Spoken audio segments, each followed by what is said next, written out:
Good morning. Welcome to Calculus Wednesday 429. And today we're doing L'Hopital's Rule Part 2. And where we left off was this right here. And take note of this problem if you would please. It says that x is approaching pi over 2 and it's got that little negative on the side. Do you remember what that means? It means you're approaching pi over 2 from the left. So if you made a graph of this, okay, and right there was pi over 2. You're coming this way at pi over 2 from the left, all right? That's what that little minus means. Well, if you put 1 plus the tangent of x into your calculator, this is an asymptote at pi over 2. Okay, so it's doing that is what's happening, okay? Now, same with the secant. If you approach pi over 2 from the left, the closer you get to pi over 2, the secant keeps doing that as well. Okay, it goes up like it's acting as an asymptote.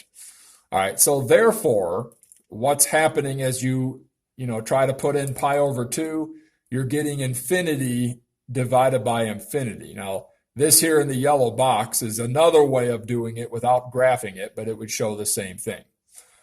So because you're getting infinity over infinity, we're going to apply L'Hopital's rule. Determine the derivative of the numerator and denominator separately. Then evaluate the limit as x approaches pi over 2 from the left. Hint, simplify the derivative through the fact that the tangent is sine of x over cosine of x. You've got your derivatives here. You should get an answer of 1. Pause the video, and I'll be back in a moment. Try it on your own first. Okay, let's see why we did or did not get an answer of 1 here. What you want to do is you want to apply the derivative to the numerator, 1 plus tangent of x, and you want to apply the derivative to the denominator. Okay, well, the derivative of 1 is 0. The derivative of the tangent of x, as you saw up here, it's secant squared.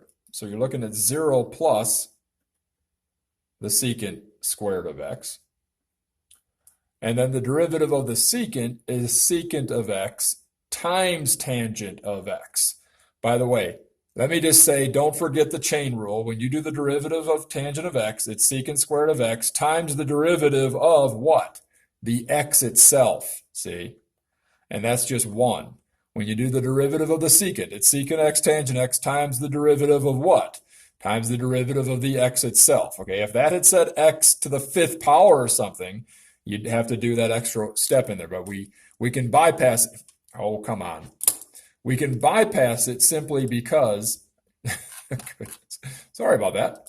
We can bypass it because we know that the derivative of x is just 1 anyway. Okay. But I just want to remind you, the chain rule doesn't go away.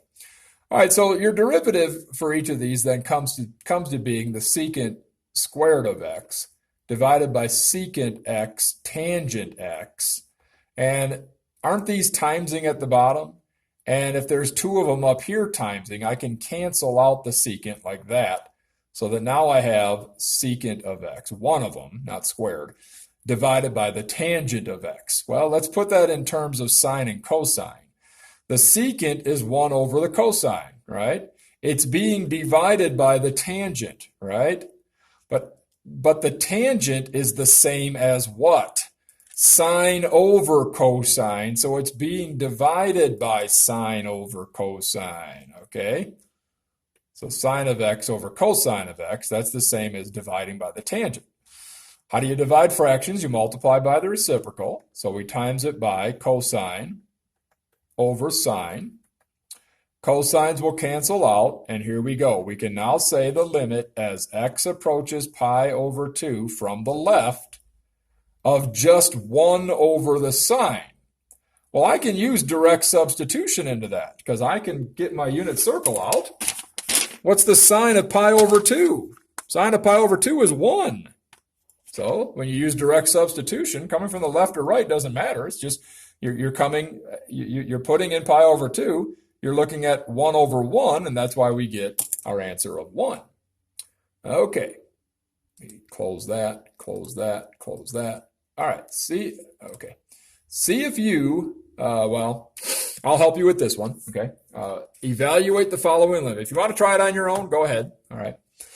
But this one too, we can show that this function approaches the form of 0 times infinity, all right? 0 times infinity. Now, might be kind of common sense that it is, even though you could put some numbers in there, but here's the common sense I'm talking about.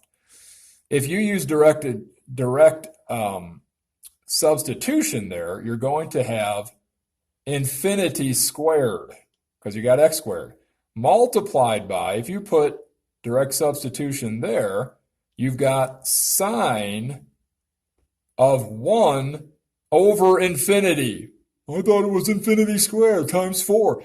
What's infinity squared times 4? It's just infinity, okay? It's just a bigger, there is no bigger infinity, Mr. Eisenberg. Infinity is just, it's just infinity. Now, think about this for a minute, okay? By the way, I hope you guys laugh at all my comedy on here. If you don't, well, then that's all right. Got to keep you entertained somehow.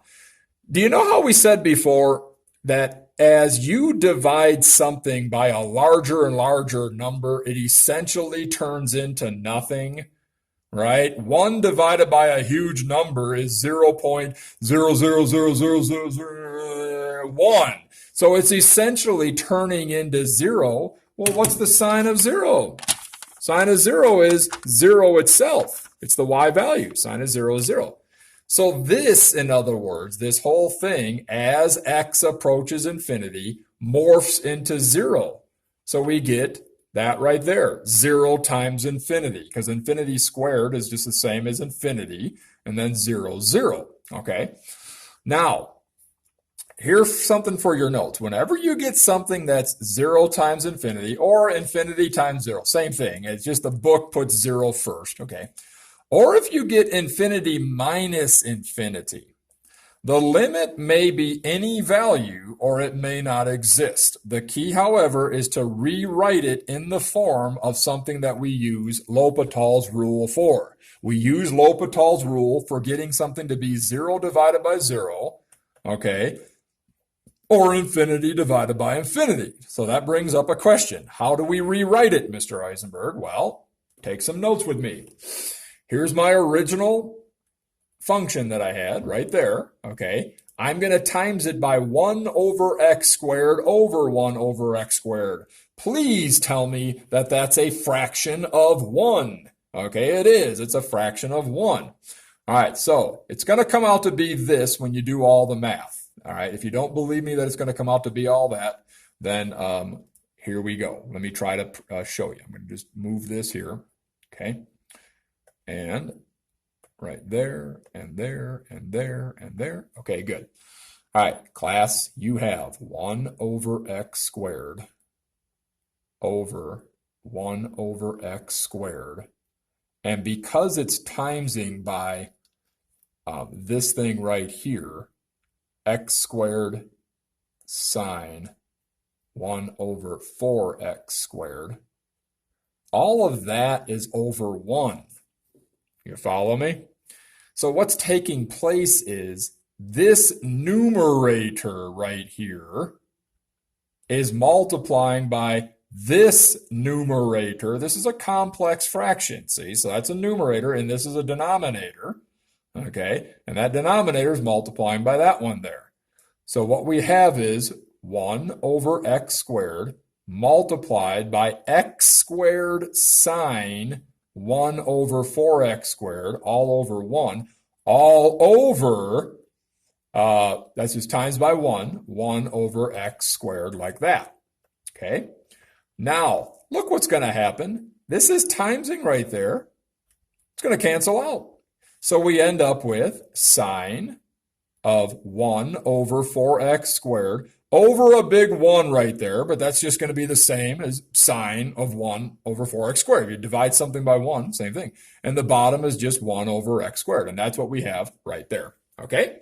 All right, now we can apply, now this creates the form of 0, 0, okay? Which means we can apply L'Hopital's rule. Now, if you're saying, how do you know this creates 0, 0? Well, let's take a look.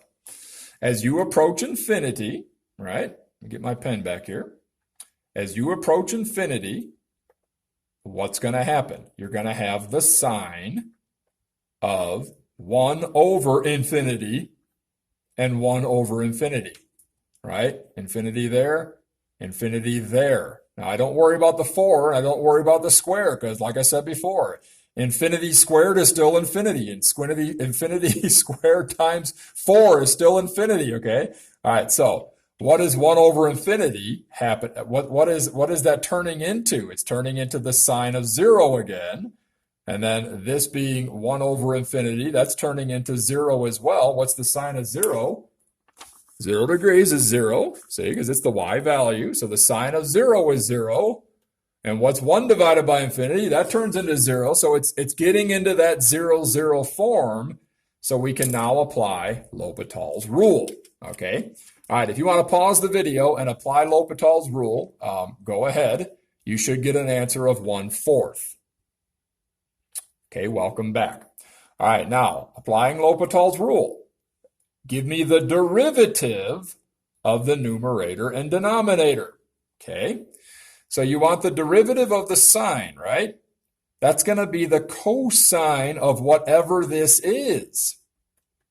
Now, don't forget the chain rule, times by the derivative of whatever that is, okay, like that. Now, we didn't have to do that, like I said last time, because we just had an x. We didn't have 1 over 4x squared.